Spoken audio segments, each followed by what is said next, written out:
Well, good evening, good morning, good afternoon, whatever part of the world you may be in, ladies and gentlemen.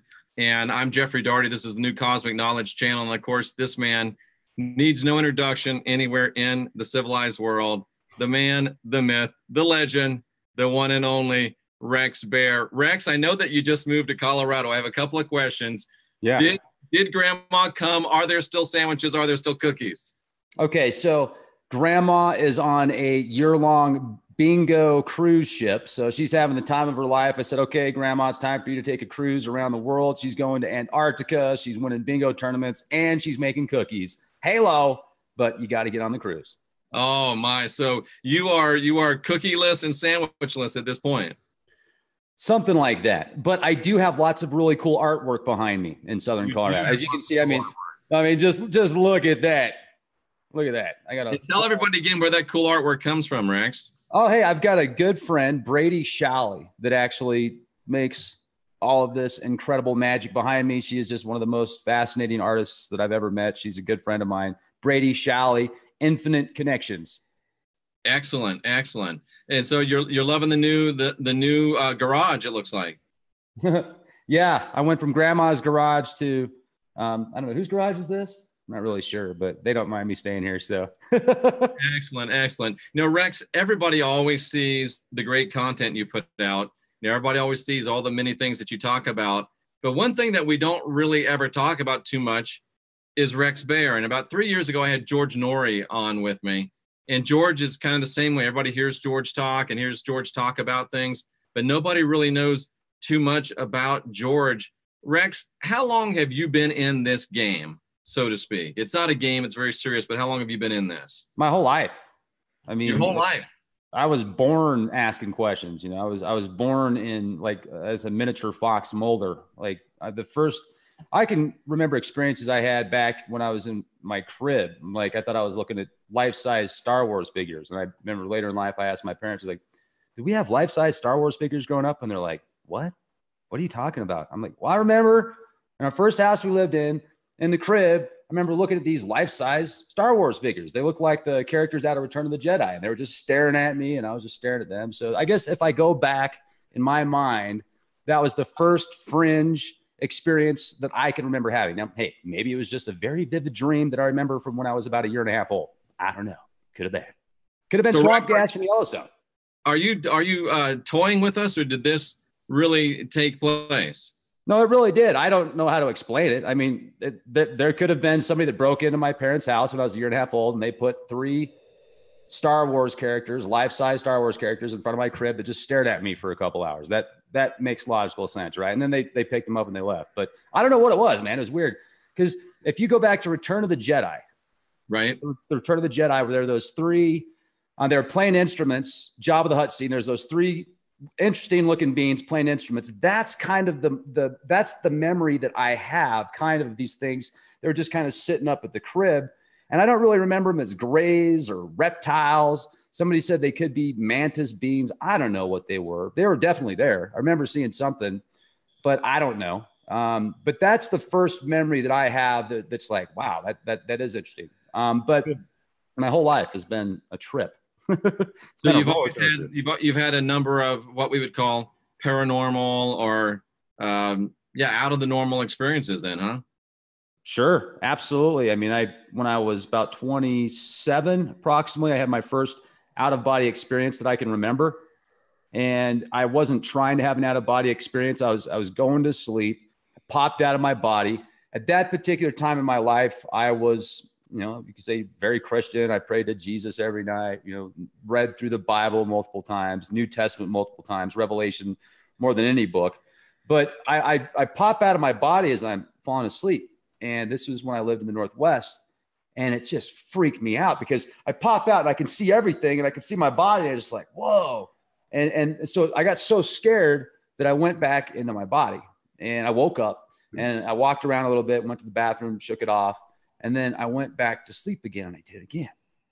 Wow, you did it again. It just freaked me out. Yeah. And since that point, that really gave me an inspiration to look outside even more of the box. But geez, I can go back to when I was in my early 20s, and I'm 40 now. When I was in my early 20s, I was talking to people about pyramids on Mars and the face that the Viking orbiter picked up that looked like a giant Sphinx face. And when I was, a teenager, 16 years old, I was talking about how there's organizations that control virtually everything you eat, touch, taste, smell, think, feel, experience, learn, watch on TV, hear on the radio. And I don't even know where I got this information. And now we can confirm a lot of this information with the internet, because we can take that data. And you know, when you hear someone say, oh, where'd you hear that? Oh, I heard it on the internet. Well, you know, everything's true on the internet. Yeah, I'm a 7-foot model on the internet. I'm from France. I get it. But you can take, everything's connected to the internet now. So you can take the internet and you can research files from alphabet agencies. You can research scientific documents, white papers, analysis data, et cetera. And there is plenty of data and proof that there's now 5 corporations. There used to be 6. There's 5 corporations that control over 93, 94% of the media. So I knew about this back when I was just a teenager, and I don't really know how I knew this kind of stuff. But I also remember when I was a teenager, I was 15. I used to hang out at this coffee shop. And it was like a hippie coffee shop, you know, and sometimes I'd left school and go hang out with my friends. And but were you a hippie, Rex, or was just a hippie coffee shop? I did shower, but hippies are cool. You know, I mean, I guess you could say a modern hippie. Colorado, have you heard the slogan in Colorado? The new bumper sticker they're going to have in Colorado is hippies with guns. Hippies with guns. But anyway, you got bears out there you got to watch out for. I've literally got bears in my backyard. So not only, you know, do I have bears in the house, but I've got bears in my backyard. But anyway, so when I was a teenager, I remember this guy started coming around this coffee shop, and he started talking about the mark of the beast. And he started talking about how in the future there's going to be a new world order and everybody's going to get microchipped. And if you don't get microchipped, you're going to have to go into a FEMA camp. And if you don't go into a camp, they're going to cut your head off right there because the Bible says so. And he was trying to get us all to like go to this place in New Mexico. He's like, there's this place in New Mexico that you can go to. And, you know, and I remember watching these movies and like these documentaries and stuff back when I was about that age. And a bunch of us, man, I'm having some flashbacks here. We're watching these videos about the New World Order. And, you know, remember when George Bush said in that meeting in the 90s, he's like, this is a new world order. And the way that the media spins, or the way that the producers and the directors put together these videos, they were able to spin all this stuff and really just freak you out with that Christian mindset. So I was indoctrinated with a lot of, you know, end of world mind control programming, I think when I was younger. But the interesting thing is too, even before I met him, I had a friend back in the day that his mom used to work for the FBI. And she told him all the stuff that this guy was telling me. So I had multiple people in my life and multiple experiences kind of bringing me back to this new world order system. So it's really bizarre, I guess. Maybe it's the universe throwing things my way to say, you know, just think about it. I mean, it's literally, look at the hair standing up my arm right now. These flashbacks I'm having, you're making me relive things that I haven't lived in 20 years. It's kind of spooking me out a little bit, but anyway, so yeah, I went through a lot of that programming, kind of broke out of it. And then when I was, you know, I've had a lot of careers in my life, but a lot of them have been sales based or customer service based. And, that when I was in my mid 20s, I got an opportunity to work for a Fortune 100 company. And, you know, I'm working with big wigs that are wearing, you know, $700 shoes, $3,000 suits. They're driving Porsches and Audis and you know, making big bucks. They're making more money than doctors. And I was like, wow, this is just incredible. And I get into the industry and I'm way out of my league. And I've always been good at what I've done in the past. But now I'm working with people that are like Formula One, you know, it's like the Formula One racing of sales, just the best of the best of the best, the 0.1% of the 0.1%. And I'm learning all this stuff and about, you know, psychology and people and how to present conversations in a specific way to lead to people in specific directions. And a lot of the stuff that I learned there made me realize how much stuff has been used against us our whole lives. Absolutely. And all the conditioning and mind control and programming. And I thought to myself, you know what, I'm going to learn for myself so I know what they're doing to us. And I went on a very deep spiritual journey and research. I mean, I was researching 8, 10, 12 hours a day to the point to where it was just, I had to rip myself off of the research because like pull myself away from the computer, you know, rip myself off the computer desk because it was too much. And I confirmed a lot of the stuff that I was warned about, but in a different sense. Now I look at it, I don't necessarily look at it. And so the Bible puts some great things together, and the New Testament, Revelation, but it's also very symbolic. So you can take a passage out of Revelation and you can link it to a million different things. You can, and like you can link it to the past, you can link it to the present, you can link it to the future because of the way that it's written. And that's what's so beautiful about the Bible and the New Testament is the way that it's put together. It's timeless. You can look at it 1,000 years from now and still say, okay, that's going to relate to today because time is cyclical. Things happen in cycles. So it's really just been a journey. But then I start working with these people and I'm just way over, out of my league. And I'm like, I got to keep up with these guys and gals. Otherwise I'm not going to have a job. So I started doing research into psychology and neurolinguistic programming, hypnosis, conversational hypnosis, and started to research the occult and mysticism.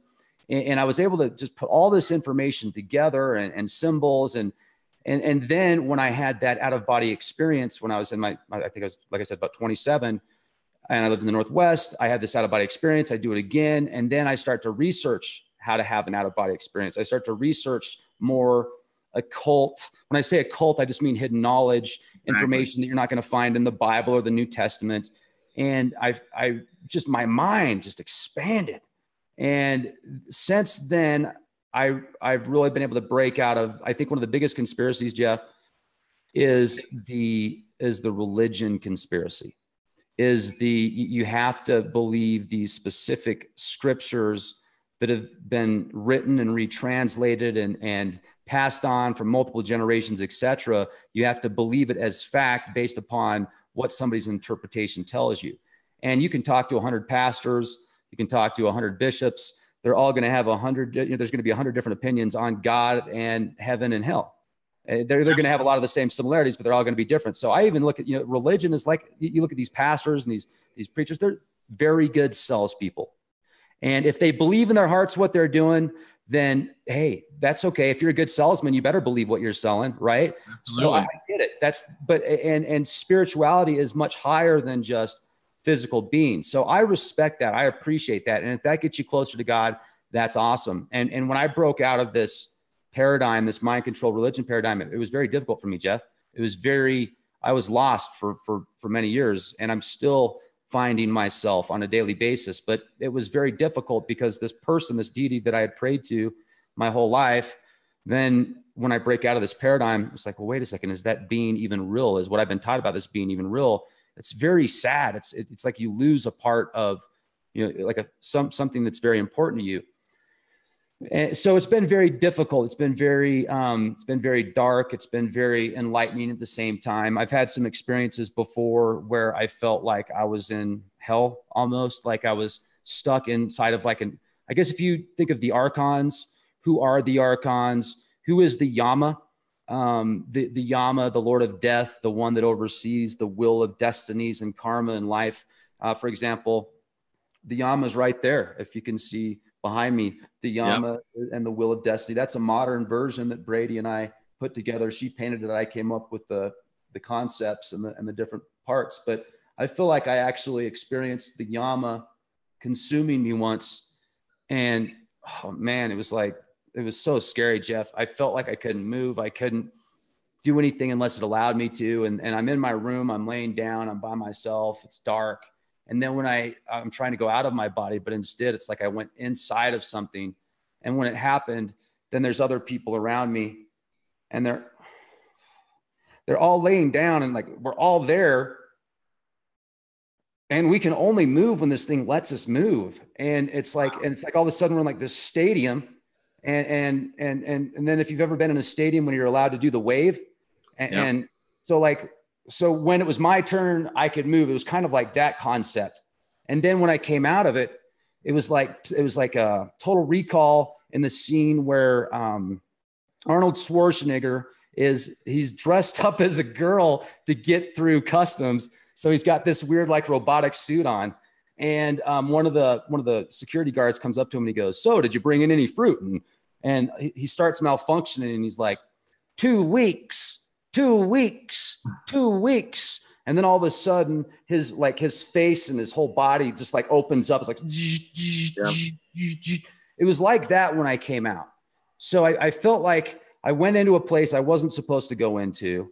I learned something I wasn't supposed to learn. And then I came out of it, and I'm at a higher level of consciousness, but it's very frightening to think about. It's like one of the most exceptional experiences, frightening and exciting experiences I've ever had in my life. I had another experience like that once where I did the same thing. I meant to go out of my body, and I went back into this really dark place. And it was like I was going in through different cycles. I literally felt like I was going through these cycles in the Wheel of Destinies. And there are these, I don't know if they're my guardian angels or just very guardians of some sort, because when I would get down into the lowest part, they would say, don't come back here. Don't come back here. And I would feel like I was stuck again, and I couldn't move. And I was in this place that was timeless, that I was going to be stuck there forever. But then I started to come out of it, and I was like, oh, wow, this is exciting. This is exciting. And these beings were like, don't come back. Don't come back. Don't do this again. Don't do this again. And then I would come out of it, and then I would come back. And this whole thing only lasted about 10 minutes each time. It only lasted 5-10 minutes. Felt like it was forever when I was in it. But as I was coming back, and then I'd go and I'd see him again, I'd go into this dark place. And I was like, oh man, don't come back. Don't come back. And there's like cyclical. And finally it ended. But to make a long story short, several months later, I was going to do the same thing. And I went on a forum, and I was chatting on this forum that I used to go to all the time. There's all these people there that I used to talk to about conspiracies and stuff. And there's this one guy there that was talking, because you could also do voice. And he sounded like he was like handicapped or retarded. And people were making fun of him. And I knew something was up. Something like happened to him. And then he started talking about how the experience that he had. Okay. So those 2 times that I'm talking about, I have never officially said this before, but I'll go ahead and say it on this show, because I don't, it's not something that I felt like it was important to bring it up. But the first time I had the out of body experience when I was 27, I wasn't on any drugs, wasn't on anything whatsoever. The times when I went into like these very dark places, I did something that it was legal. It's totally legal. You could buy it at a head shop. It's called Salvia Divorum or something like that. And it was like, I guess the best, imagine taking a sheet of acid at once. I mean, it was just so intense, but it hits you in just like it lasts like 5-10 minutes. And to make a long story short, I was going to do it again. The time I was going to do it again, I went online to this forum, and I met this guy that was just, you could tell his voice was messed up. He sounded like he was handicapped. And he started talking about salvia and how that's what screwed him up. And he used to make 6 figures, happy family, married, everything was good. Everything was going his way. And he did that salvia, and it screwed up his head. And now he's like, he talks like this, and he really messed up for the rest of his life. So whatever it was, there was something that told me not to do that again. And then I was going to do it again months later. I didn't bring it up. Out of the blue, there's this guy in this chat forum, and he's like, hey, and I said, I did salvia, and that's why I am the way that I am. That's the universe looking out for you, Rex Bear. I mean, just it's crazy, man. So did I learn something from those experiences? I certainly learned that the out-of-body experiences are amazing. Out-of-body experiences, natural, organic, not taking any substances whatsoever, those are incredible. And I've had out-of-body experiences before where I've gone so far out of my body that I felt like the entire universe was about the size of a grapefruit. And it had a bluish aura around it, and it was whitish. And I started here at home, and I just went further and further out, and I could see our planet and everything else just get smaller and smaller and smaller, like a movie. And I went so far out, and I felt this beautiful warmth. And it was just incredible, man. It was incredible. So we're here, Jeff, for a reason. We are in a time right now where everything is kind of, merging and connecting, and we have an opportunity to make this a beautiful place, like a golden age, or we could go down that rabbit hole with what is going on the other side, on the other spectrum. I certainly hope it's still 50-50 at least. Well, if there's more than 50-50, then one side would become greater than the other, and everything would completely destroy itself, in my opinion. But it's like these polarities. I go on a beautiful hike. I see the beautiful mountains and the trees, and then I see all these dead trees at higher elevation, just thousands and thousands and thousands of dead trees. You look at the blue skies, they don't even really look blue anymore because of all the crap that they're spraying. So you look at the medical mafia industrial complex, it's not what is it, folks? It's a multi-billion, trillion-dollar system. And what good does it do in the overall whole of the health, the quality of life? Now, are there certain things that people need at certain, excuse me one second. Antibiotics. You ever need an antibiotic? Hey, that could save your life. I get it. Absolutely. And there's probably plenty of other options as well that are natural that can be done. But I know there's been times in my life where I've had ear infections growing up as a kid that were really bad. They, got me antibiotics. It healed it up. So you break your arm, you got to go see a doctor. I get it. Surgeons, etc. But you look at some of these ingredients and some of these chemicals and products and the pushing of vaccines and what's in the vaccines. It's this industry that's been complete. This is my opinion, folks. You can take it for what you want. This is my opinion. It seems like it's been taken over by something that, how do I put it? Where it's slaves. It's like, okay, how does it get in everybody's life to where it's making just a little bit off of everybody? And then if it can't make a little bit off of everybody, there's a person that I've been talking to that's a Leak Project listener that just got back from the Middle East. His son gets vaccinated 2 weeks before he gets diagnosed with leukemia. His son gets sick. His son has to go to the hospital with a crazy fever. They do a bunch of tests. They say, oh, he's got leukemia. And his son's 2 years old. People shouldn't have to go through this kind of stuff. It's most cancers, according to an article that was put together at Manchester University, most cancers are man-made. Our society, it's like we live in the twilight zone. It can be amazing. And it's like right behind us, we're looking at the beauty, and right behind us, we're looking at this like giant 3-headed monster beast system that just wants to consume us and eat our soul for its pleasure and narcissistic feelings. It's very disturbing, Jeff. It is disturbing. And, it's one thing for a guy like you or I to say these things and point out these facts. But one of my good buddies, Jay Campbell, I think you know Jay, he has a show. He has 4 very, I was going to say extinguished. That's not the word I'm looking for. Esteemed doctors. And these are 4 esteemed doctors. These guys are sitting in multi-million-dollar mansions. You can see the cars outside. These are real true doctors. And they're sitting there saying that they, Rex, as doctors, are not allowed. They are literally prohibited. And they're saying this publicly.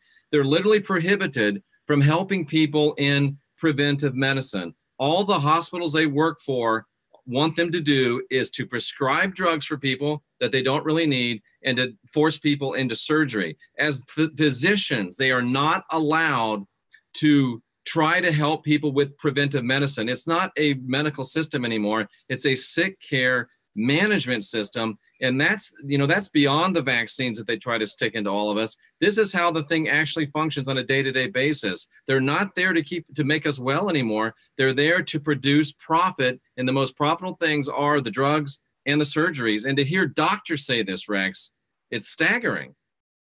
Well, I asked the person that was telling me about his son that's got leukemia or was diagnosed with leukemia, what types of medications he was on. And he sent me a list of these medications. And he said one of them, even after the copay, he's got out of his pocket, he's paying $1,000 something on one of the medications, $1,000. And he says, what happens if there's so many medications that we can't afford all these medications?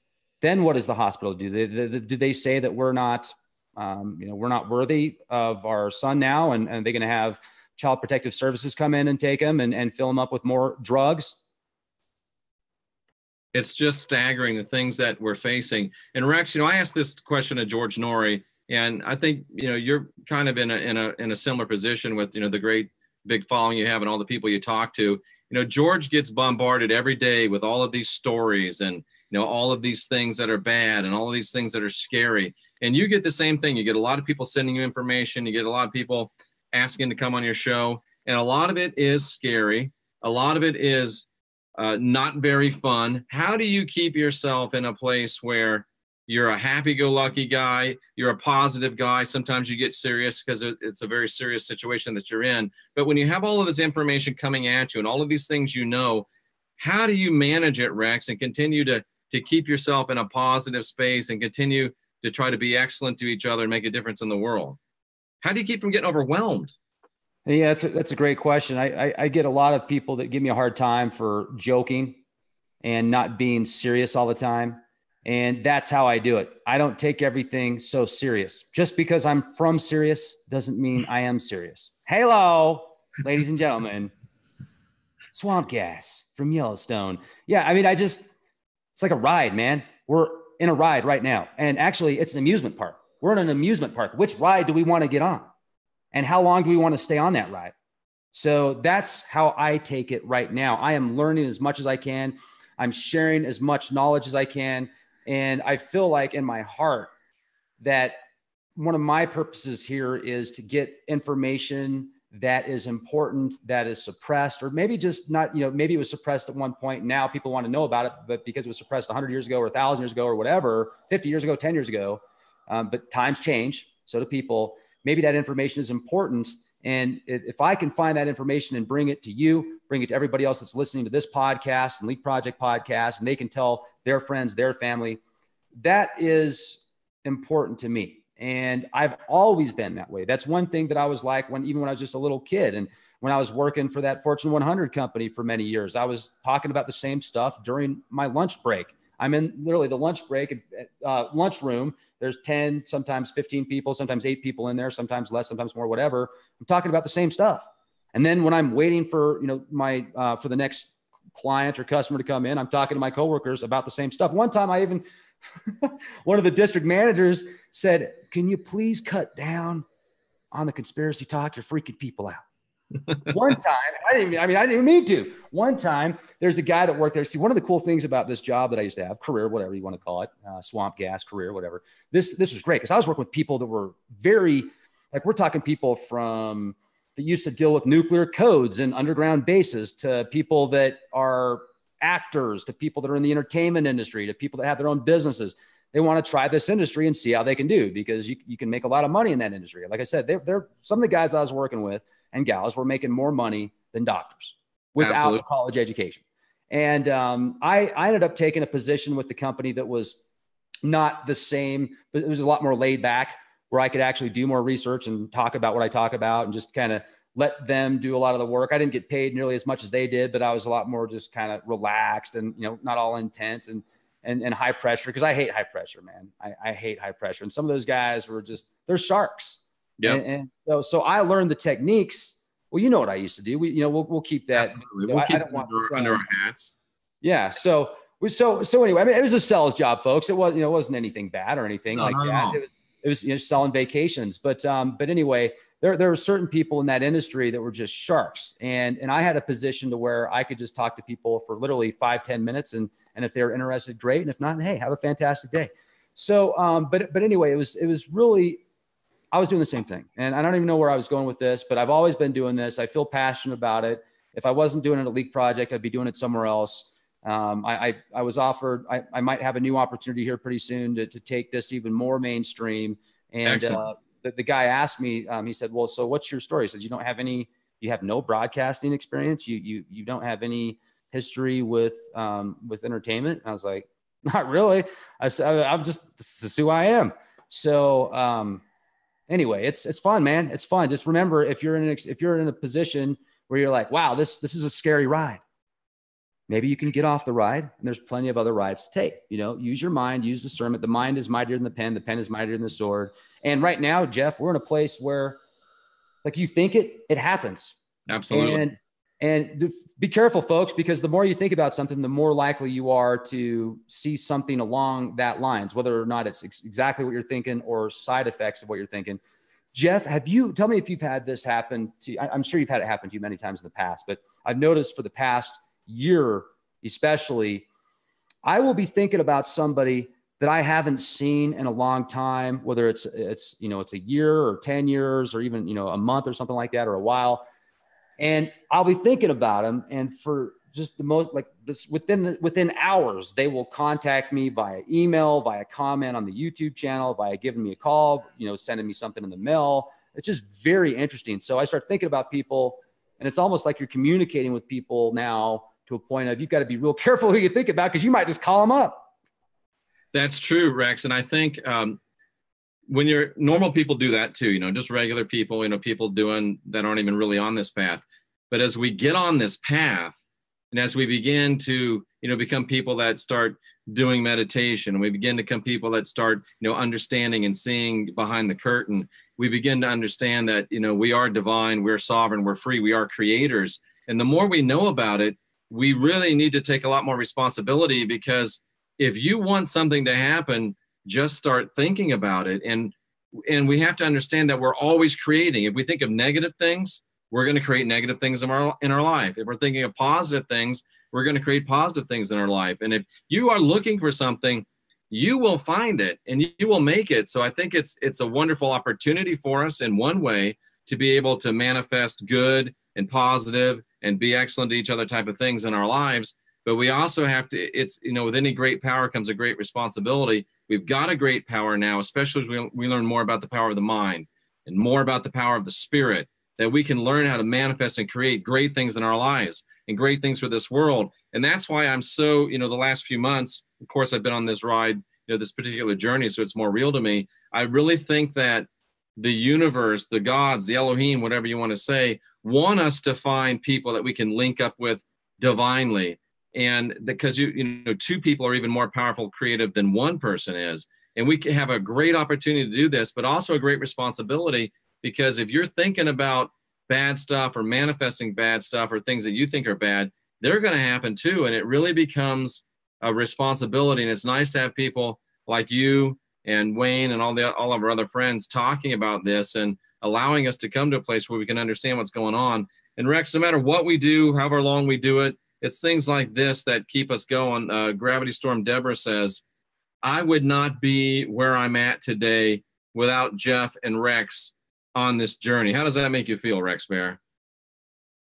Wow. Awesome and humbled. It's when I hear stories like that and people's testimonies that they watch your program or League Project and it's helped them. It feels great. It's amazing. And that's really what it's all about. I mean, I know my life is probably a microcosm of yours, but you wake up in the morning, you're having your coffee, and before you can get halfway through, you have people saying a whole bunch of horrible and bad things about you on the channel. And you got to delete, hide these people.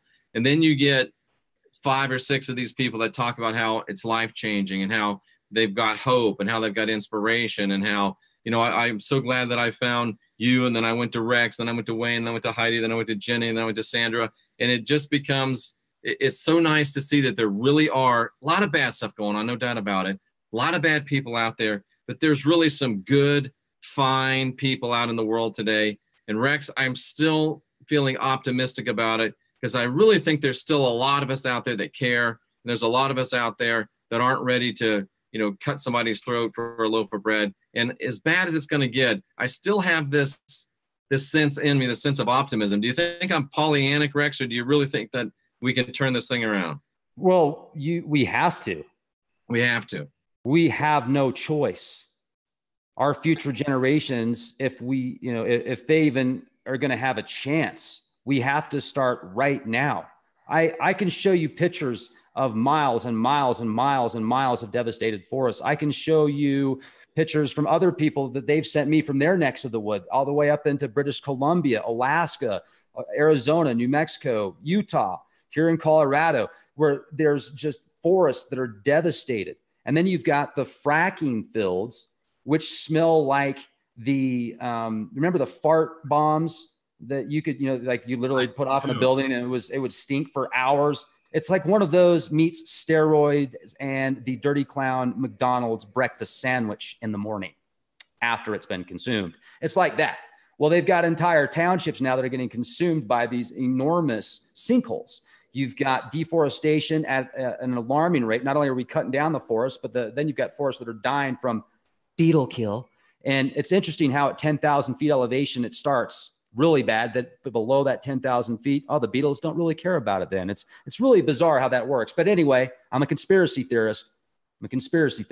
So yes, we're in an exciting time. And I hope, I pray that we turn things around every single day. Now, when I say pray, people are like, well, Rex, I thought you were agnostic. I thought you were an atheist. Well, I'm certainly not an atheist. I'm agnostic because I don't know. Do I believe in divine providence? Absolutely. Absolutely. I just don't know how complex divine providence is. Now, is divine providence within us and within that spark, at least at the microcosm of the macrocosm? I feel so. Yeah, I think that's our soul. I think that's our spirit. It's connected to source. It's connected to God. It's the light within. Like you said, it's the divinity within. You say that so eloquently. So, Jeff, if we don't turn things around, we can go into this Blade Runner future. We're going to be fighting beings that are just like us, but they're robotic in nature. They're mechanical in nature, not biological. We are biological robots. We are literally the original biological artificial intelligence. So if we create a sentient intelligence that thinks it's self-aware, maybe it doesn't have the spark that we have, but we create it, it's self-aware, and then we go after it. I mean, how narcissistic, and I'm looking for a big word here instead of wrong, is that? How bad is that? To create something that becomes self, it doesn't have a soul, so we could do whatever we want to it. Well, maybe that's what the beings thought when they created us. Absolutely. Maybe they still think that.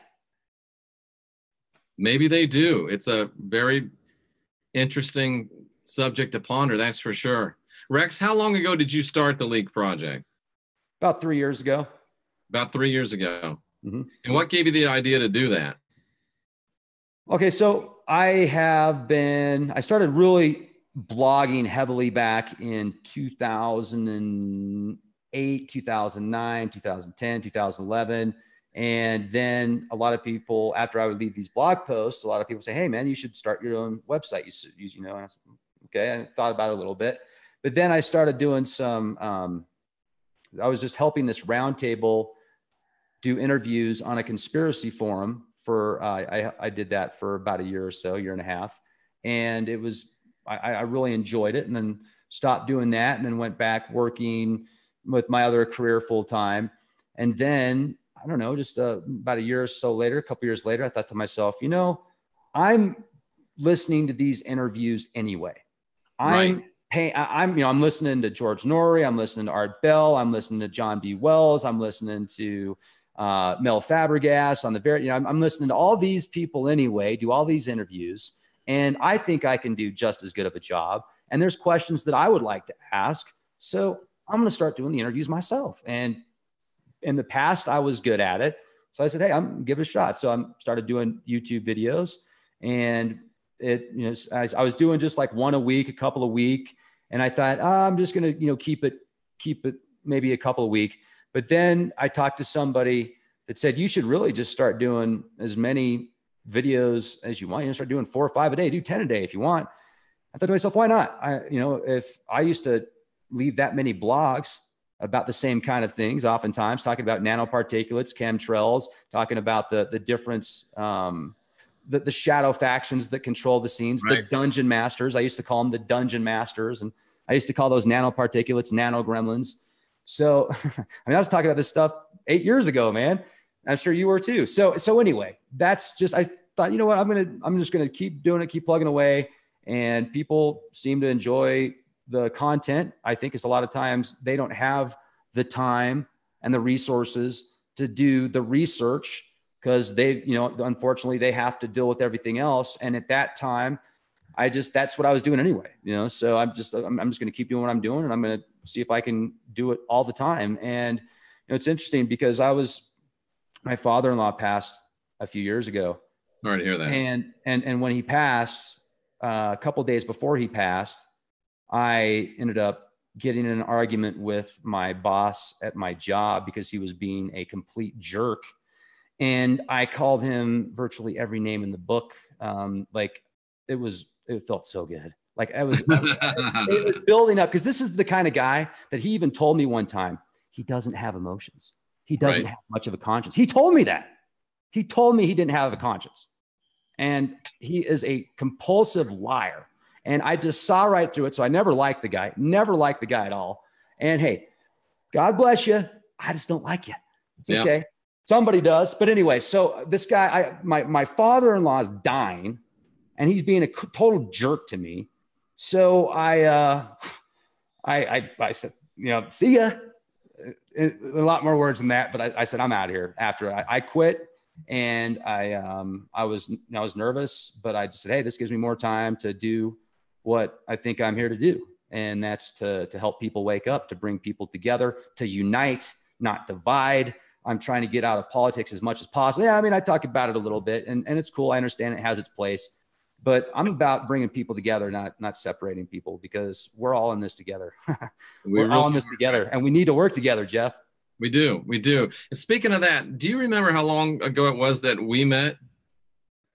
A couple years ago, wasn't it? Yeah, it was like a couple of years ago. And I remember, I don't even know how we met. I think I sent you an email or a message and you responded back. I was very surprised that you did. And I want to talk to you about that in a minute. But I remember one of the things you said to me was, I think I had less than 1,000 subscribers when we met. And you said to me, why don't you make more videos? I'm like, well, what do you mean? Just like that guy said, you make 5, 6, 7, 8, 9, 10 videos a day. I thought you were crazy. I'm like, why would I do that? Who's going to watch all those? But I figured, you know what? Rex is doing a lot better at this than I'm doing at this.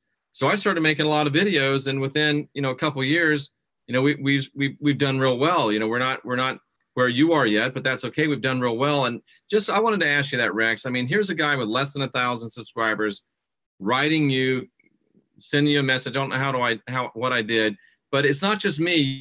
You've talked with a lot of people. You've taken a lot of people under your wing. You've mentored a lot of people that have very small channels, and it's really not much in it for you. But you've taken people under your wing, and a lot of those channels now are up in the 10, 20, 30,000 range. Why do you do that? What's in it for you, and what are you thinking? Well, I don't look at it that way. You said there's nothing in it for me. There's plenty in it for me. Knowledge, friendships, relationships, information. It's a win-win situation. If somebody's going to come on my show, or I'm not going to say my show, if somebody's going to come on the Leak Project that I have a lucky enough opportunity to be a part of and to kind of be the host. I said I'm the host, so It is what it is, and I'm very thankful that there's so many cool people listening to the Leak Project. That's why I don't want to say it's my show, because it's not. It's kind of taken a mind of its own. So it's knowledge. It's learning something that can take us to the next level. If somebody has 1 subscriber or no subscribers or no YouTube channel, and they have information to bring to the world that's important, come on the show. Let's do it. And I would like to just throw this out here for everybody that's ever emailed me that I haven't gotten back to. It's not because I don't want to. It's a lot of times I don't even get the emails, or I will read the email and I'm like, okay, I'm going to email this person back in a little bit. And then I get stuck in this, I don't know. I get in the zone. I literally get in the zone. I research, I research podcasts. Sometimes I don't leave my garage more than a couple hours a day. I mean, it's seriously, I mean, when I was living, okay, so, talking about my father-in-law and stuff, I know I joked around about my grandma living with me and stuff. My grandma didn't live with me, folks. That wasn't my grandma's house. If you really thought it was, that's cool. It was my place. And my mother-in-law was living with us because, she was married for 40 years. Her husband dies, and we said, hey, come live with us. So she was with us, but it was a smaller house. And I don't know, maybe they said it was 2,000 square feet. I don't think it was. I think half of that was the garage that I was in, and the garage was filled with most of her stuff. So I'm in this little corner in the garage doing podcasts, just pumping them out 10, 12, 14 hours a day. She's in the living room watching TV on the couch. So, I like to give her space. She kind of took over the couch, and it's a pretty small house considering spending most of my time in the garage there. And by the time that I left, there was a water leak that we had told the landlord about 3 months ago before we moved out. It was, hey, this has got a water leak. Well, by the time we leave, there's like black mold in the garage around the edges and stuff like that right behind me. I was spending tons of time in there. And you know what? I'm glad I did. And I'd do it again. I mean, because it's important. People need to know about this stuff, especially right now. When I had that experience, those experiences I told you about where I went inside and I felt like I met the Yama and it freaked me out. It scared me so bad, Jeff, that I thought to myself, if I don't make a difference, if we don't change the world the way that things are, we're all going to end up like that forever. Yeah. That those few minutes that I felt, people are going to experience that in perpetuity. Yeah. And that's scary, man. Rex, what do you say to the naysayers that say, oh, Rex is just out there gloom and doom trying to scare everybody? Hey, that's cool. If that's really what you think, then you get scared easy. You get scared really, really easy. I'm sorry. I hear people say that about you. And the first thing, why do you, Rex is blooming? I say, first of all, have you ever watched more than 5 minutes of one of Rex's podcasts? Because if anyone says that you're all gloom and doom, they've not watched more than 5 minutes of one of your podcasts, because you do bring information that can be scary. You do bring information that can be a little bit depressing. You do bring information that people need to know. It's much better to know about it than to not know about it. But you have a very, I don't think masterful is too strong of a word, way of giving the bad information, giving the bad news, giving the things that we need to watch out for, weaving in some humor, weaving in some hope, weaving in some inspiration. So instead of leaving people running for the hills, you leave people informed, you leave people inspired, and I think you leave people wanting to tell more people about it. And I think that you really do put into practice your little mantra of trying to be excellent to each other. Oh, thank you. I appreciate that. And, it is what it is. And to the people that say fear mongering, let me ask you this. Okay. So there is no fear but fear itself. I've heard that saying before. And if that's the case, though, when people say you don't want to have any fear whatsoever, a little bit of fear can be healthy. A little bit of fear can be a good thing. Now, if it's consuming you, that's a completely different story. But if we're just walking around, oh, yeah, man, let's do whatever we want. You see all those semi trucks? Well, I'm going to keep drinking. I'm just going to walk because they're going to stop. I have no fear. There's food. Boom. You're splattered all over the grill. You're no more. You got to. And not only that, geez, look at the world today. Look at how much we're consuming. Oh, don't worry about it, man. No fear. Things will fix itself. What's going to fix it? What and who is going to fix it if there's no fear? Everything's fine. Just sit around, do your thing, play your video games, watch people make $40 million a year shooting hoops, or take a little bit of fear and say, you know what? I'm going to use that as a fire to ignite my inner self. And I'm going to turn that fear into something positive. And I'm going to make it to where I don't need to fear it. I can embrace it. I think it's that beginning point that takes you down. It's like a domino effect. You might have fear at the beginning a little bit, which can be a good thing because you can prepare with that fear. You can be ready. You can learn. If you fear you're going to get your butt kicked and you go out and you learn karate and you become a black belt, but you're the kind of person that you don't mess with anybody. You're a peaceful soul. But if someone comes to try and jump you, well, you had a little bit of fear. So now you learn how to defend yourself. Someone tries to jump you, you put them in a guillotine choke. They take a little nap until the police get there. They cuff them. They go to jail for a couple of days. They calm down. You're safe. They're safe. Everybody's fine. Nobody gets hurt. Everything's okay. Is that bad? Well, you had a little bit of fear. So you're a fear monger, man. It's the closed minds of humanity. Yeah. I get it. It's okay. I still love you.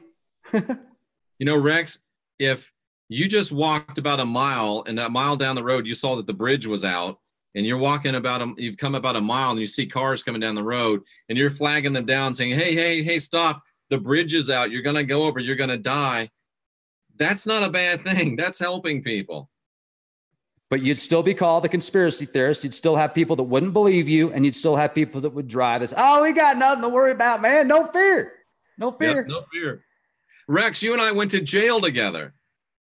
Well, thank goodness it was decommissioned.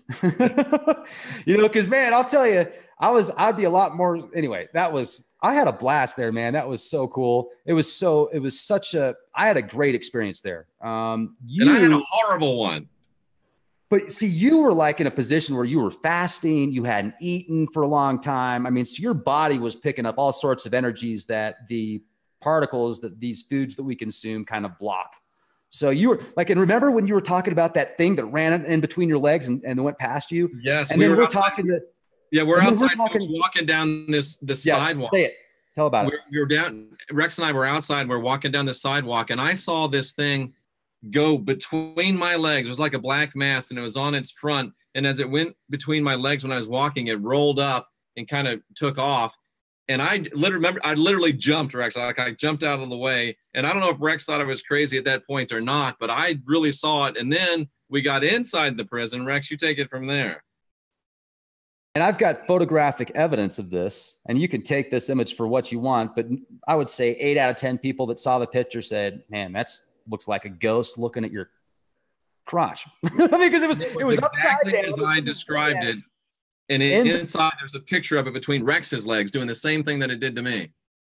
And you were literally talking about that when the other gentleman that was there took a picture You were talking about the experience that you had with the guy running between your legs. As you're talking about it, this other guy takes a picture and you can see this thing looking between my legs. Yes. It's spooky. It is spooky. It is spooky. I had my spooky. magic underwear on. I just went to a Mormon church. That's right. So you had your sacred undergarments on. You were safe. There was no problem there. And tell us a little bit about the experience you had that night at that prison. So I had a blast. I felt like I was in a video game. You were buzzing. You were so on that night. It was great. And see, I enjoy that kind of stuff because for some reason, I feel like I'm just going to be okay. I mean, I've told you about that time when I was living in that haunted house in Tacoma, and I had that experience where not only did I hear a freaking demon, but my wife did too. And it sounded like this. I mean, it sounded just like something out of a Hollywood movie. And that night was one of the scariest nights I've ever had. I thought I was in literally some type. I'm going to cut down on the word literally. I've noticed I've been saying that too much. It was like, I felt like I was in a scary movie that entire night. Every time I turned the channel, whether it was the news, whether it was a commercial, whether it was a comedy show like Saturday Night Live, everything was geared around death and murder. Yeah. It was so scary. They were making jokes about murder on TV, and I'm thinking to myself, this is disgusting. Terrible. I don't even like to watch scary movies. Once in a while, I might watch a scary, but the most scary movies I don't even like to touch, especially since that night. Something after that night really changed my mindset about a lot of these scary movies that are on the big screen. Yeah. And I remember because first of all, we were together in the prison, and then we split up and went our different ways. And I had been fasting. I think it was 11 days at that point. I'd been 11 days straight fasting. And I was just getting hammered by, all of this energy was just coming at me. And I, did some live podcasts, and I literally went out and was sitting in my car, like sleeping, exhausted. And Rex came out and said, "Hey man, what's going on?" Rex cared enough to come out and check me out. And then we went back in together and did some more work, but it was really a very interesting night. We busted out the Ouija board we busted out a Ouija board in this one room, which was supposed to be where one of the most aggressive criminals was, or inmates. And right. This person, this being, this spirit, or his, part of his soul or something is still there, and was talking with Jeff and actually appreciated the fact that you're a bodybuilder. And interesting enough, we were taking separate tours, and I felt the energy around the same location that you did. And there was a separate room, folks, not even a separate room. There was a separate building at this facility, Brushy Mountain State Penitentiary in Brushy Mountain, Tennessee. And that is an interesting area. They watch people like hawks out there, everybody. You get into that town, there's one way in and there's one way out, and they're watching you. But anyway, so we get in there, and there's this other building that's the newest building there. Right. I'm talking about the decommissioned prison. Yes. There's a separate building, and it's the newest building from that plant, from the area, and they only closed it down 10 years ago, and it looked like it was 80 years old. I mean, it was rusted out. It was in the worst shape. And that's where they housed the most aggressive inmates, and that is the most haunted place in the entire area where all these prison buildings are located. And then I find out, by the way, they're located on the American Indian grounds, and they slaughtered all the American Indians there. So it's a double whammy. Yep. And remember, one of the people that works there says they talked about the experience where they saw a gray in the cafeteria area, and underneath the cafeteria, what did they call that area underneath the cafeteria? Do you remember? No, I can't remember. Okay. So we go there, and there's the cafeteria, and underneath the cafeteria, they talked about, they saw this gray in the doorway. And as soon as she said that, I said, "Is this place built on Native American grounds, Native American burial grounds?" And they said, "Yep." And that's how I knew it. That sparked it for me. I knew right there. It's interesting, Jeff, how a lot of times some of these very haunted places, or places where prisons are put, and then they're decommissioned, and then they become even more haunted. They're built over these certain areas that have a lot of bloodshed. And, you know, that's another thing that's interesting. Like, we're in the Matrix. I think about this. Okay, there's this place in San Antonio where there's a blood bank now at this location in San Antonio. But before that blood bank was there was a house there where this guy goes crazy and he becomes an axe murderer in his house. Oh no. So they take the house down and they build a blood bank over it. I mean, what? Weird. Why not an auto shop? Why not an auto shop? And the thing that also struck me was the hole, you know, where they throw the worst prisoners in these little, I mean, it was horrific things that we do to people. The hole is located, ladies and gentlemen, wait for it, beneath the chapel. And that just was like crazy to me. But Rex, it was that experience. You know, I said to Sandra the other day, I wish I hadn't have gone. It was so, it was just a bad experience for me, but I'm glad I did go because I saw and I understood and I realized that I've retired from ghost hunting / paranormal stuff. I'm not going to do that anymore. I'll still work with people on an individual basis, things like that, but I'm not going to go on any more ghost hunts. I'm not going to do any more paranormal investigations. I'll leave that to Rex Bear and more intrepid souls. But Rex, that night showed me that it's just not for me. I get it. I hope that I never get to that point, because for, you know, right now, to me, I think it's exciting. And I know where you're at, though, in the sense of what you've told me. You've been doing this for years. So you're in a different position, and you've been there, done that. You've seen things where people lifting up in the middle, you know, the middle of the jungle and stuff like that. Just crazy stuff you've told me about that definitely matches, if not eclipses, some of the stories that I've talked about. So I get it. I haven't had a whole lot of ghost hunts, just the experiences that have been in my own house. I mean, that house that I lived in Tacoma, that was crazy haunted. It was very bizarre. And it was like walking into the energy was so dense. I told you about that time I picked up that used copy of the 72 Lesser Keys of Solomon. You did. That was interesting. Powerful stuff. It was powerful. Yeah, it was weird. I'll say it real quick. Just please do. Okay, so I pick up a 72 Lesser Keys of Solomon from 1913 from Mathers, and I think Crowley and Mathers. I pick up a used copy 1913 on eBay for $100. I'm like, wow, what a deal! All the other ones are going for $200, $300, $400. I get it in my house. I open it up. Immediately, it feels like the air and the energy in the house just gets dense. It gets thick. You can feel it. And when I had it in the house, we had it in the house for a few weeks. My mind, the things that I was thinking in my mind were just like, why am I thinking this stuff? Like freaky stuff, you know, I'm like, that I never would have before. I'm like, I shouldn't be thinking this kind of stuff. And I got to get rid of this book. So I get rid of the book. And the day I get rid of the book, my wife goes, hey, does it feel different in here? Doesn't it just feel lighter? And I'm like, oh yeah. That's amazing. By the way, I just got rid of a haunted book. And that house, I think it left something in the house, but I think there was also stuff that was attached to that book that went with the book. But there was stuff in that house before I even got the book. I mean, that house, I talked to the neighbors, that had lived next door for 40 something years. They said that they had seen 6 different couples in that house get a divorce while they were by the time they left that house. 6 different couples in 40 years. There are some places that are just cursed. That's the way it is. And Rex, I've heard probably in the last 6 months, I've probably heard this or read this 4 or 5 times. People saying that you are like the new Art Bell. How do you respond to that? No pressure. No pressure at all.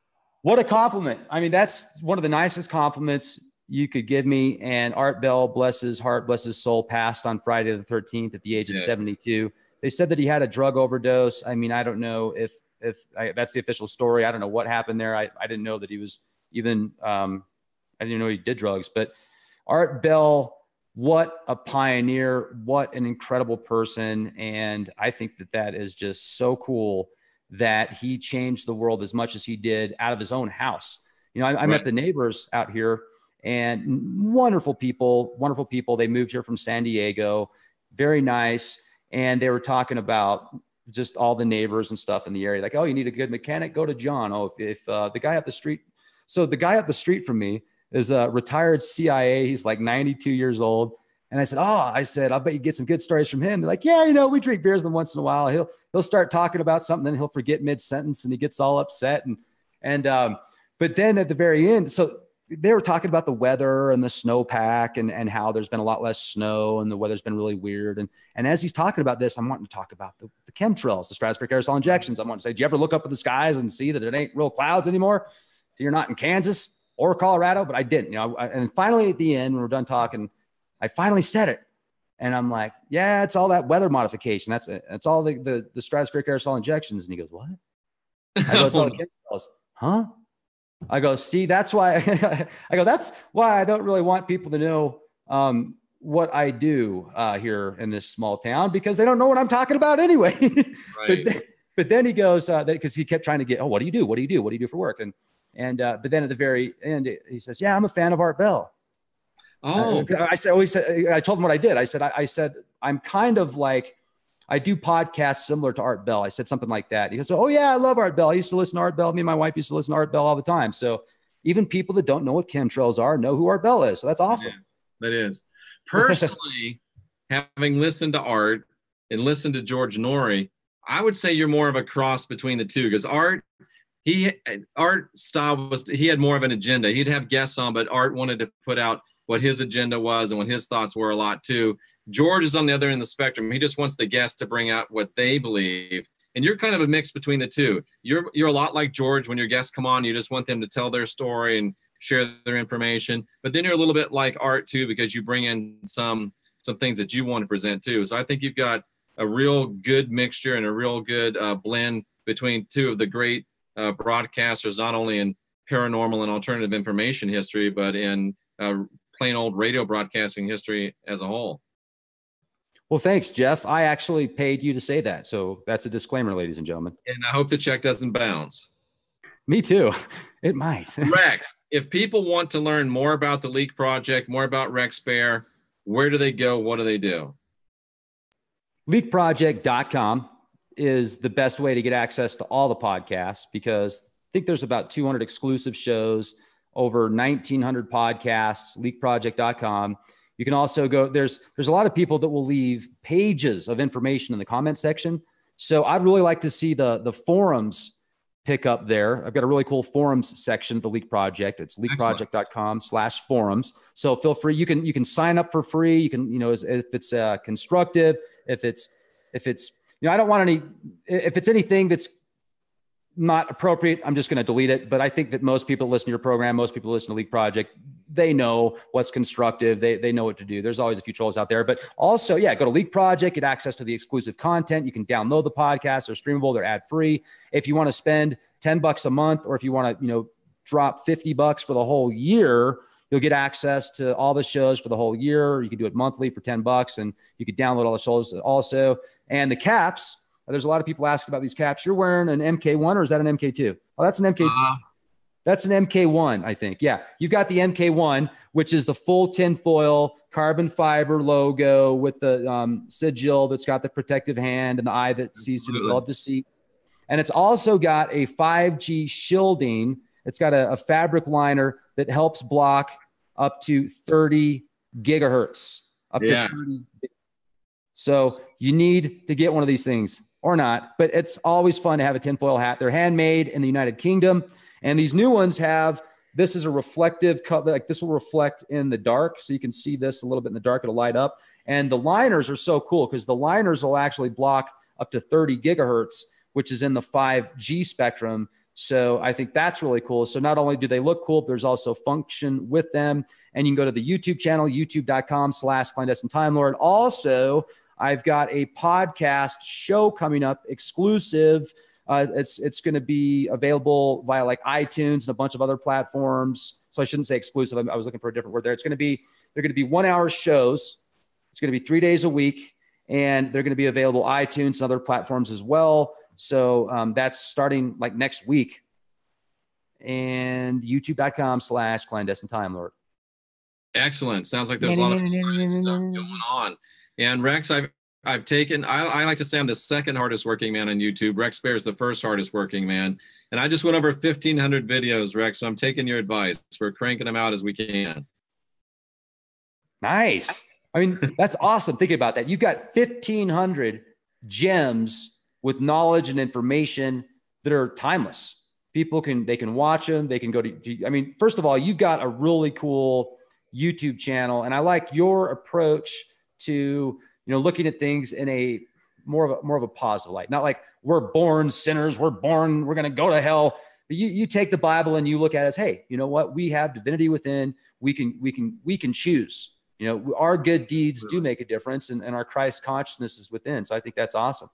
Excellent. Well, Rex, I do owe you a debt of gratitude. I feel like you're my mentor. You really changed my life and changed this channel and have helped me reach a lot more people. Introduced me to great people like Heidi and Jenny and Wayne, and I could just go on and on with that list. So thank you very much for your friendship. Thank you very much for all the help. And if you folks are ever wondering about Rex Bear, I can say that he's a real stand-up guy, and he is one of the people that does believe in giving back, and he is a credit to the YouTube community. So with that, Rex, it's been my pleasure to have you on the show today. And I salute everybody here that's seeking after truth. And I do want to say love and light to you, and the divinity in me does recognize the divinity in you. And Rex, please take us out with your classic exhortation that always comes at the end of all of your shows.